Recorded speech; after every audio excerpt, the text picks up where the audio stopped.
In this video, I'll share some best practices you should consider when setting up smart connector delivery types.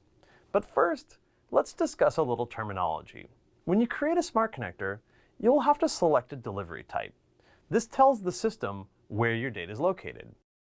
Several of the delivery type options available fetch data from hosted locations. These are things like OneDrive, Dropbox, FTP, or Google Drive. These delivery types are called scheduled file delivery. We call them scheduled file delivery because the system goes out automatically on a scheduled basis to look for new data, as compared to a manual upload where you attach a file yourself and there is no automation. When using scheduled file delivery types, there are a few best practices you should follow to ensure the data fetching process runs successfully and error-free. So I'll discuss those now. The first recommendation is double-check your file directory path.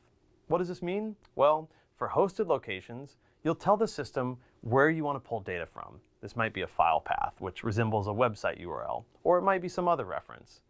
It isn't uncommon to copy this path incorrectly.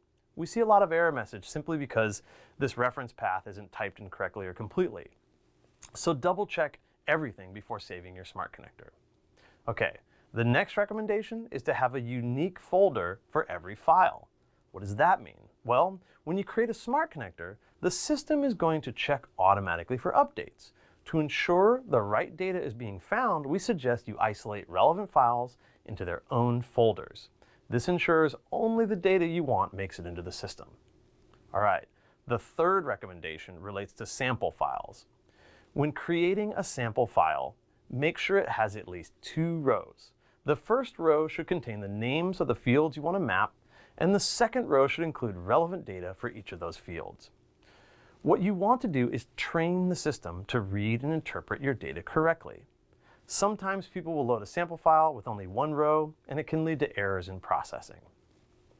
Okay, the fourth and final recommendation is use the recommended naming convention for the files you want to upload.